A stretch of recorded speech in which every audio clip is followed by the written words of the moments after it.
Okay, let's talk about Qwixx Instant Strategy. So, Qwixx, simple dice game.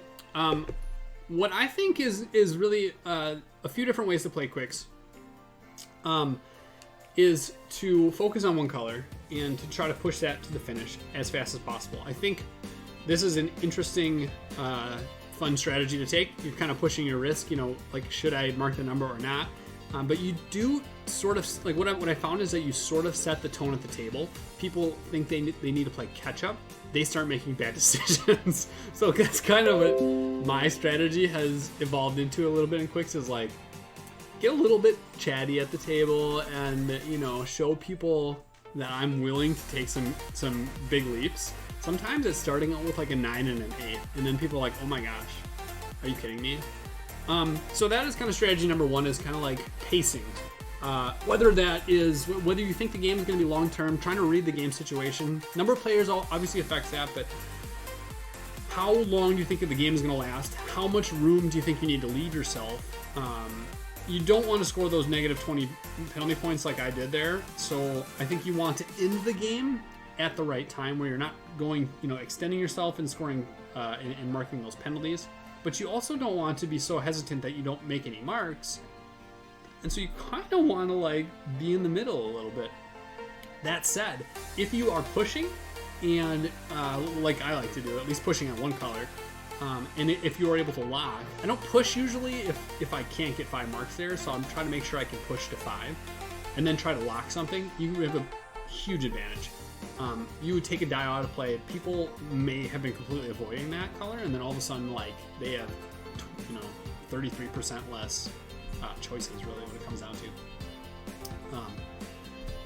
And so there's one other thing that I want to talk about Qwixx that I think is really interesting, and this kind of is like, this is like the odds that I was referencing earlier, the probabilities. Oh, we got dog number 2 in the screen. What's up, buddy? Get it. The odds, so when you so looking at your rows, okay, when you are going to okay, so first off, maybe let's take a step back. You know, a die, 2 dice, you know, 2 dice together summed up are most likely going to roll a 7. Second most likely going to roll a 6 and an 8. Third most likely going to roll a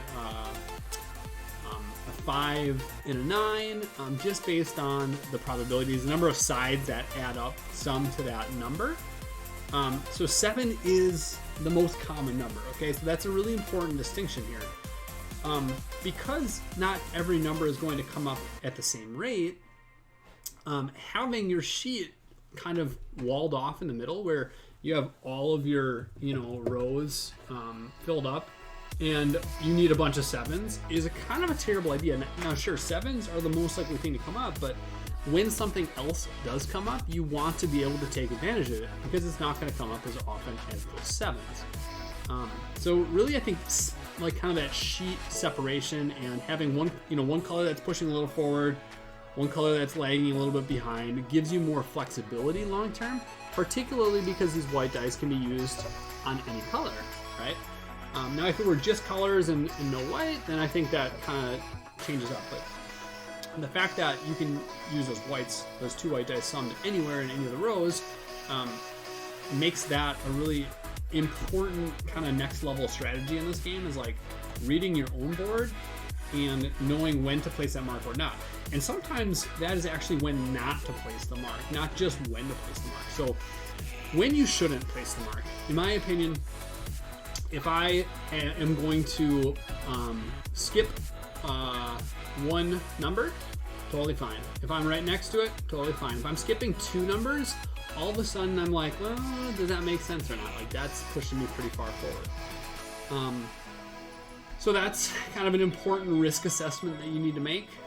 Gauging the table a little bit, gauging how far you are into the game. The second thing that I was talking about a minute ago was, and I should probably define these a little better, but is like how clogged up your or how distributed your sheet is. Okay, so if I have a bunch of things, like if I have the 3 and the 4 marked off here, and then I have the 7 and 8, then I have 5 through 12, and I have 9 through 12. Okay, 5 through 12, 9 through 12. Like there's duplication here, but the 5 through the 8 is not duplicated, right? So like that's additional flexibility. And the fact that these are reversed, you can kind of push forward on one track and keep the other one a little bit behind. I think it's a really nice complement to open up extra flexibility for your board. If your board is more flexible than someone else's board, theoretically you should be able to make more marks and thus score more points.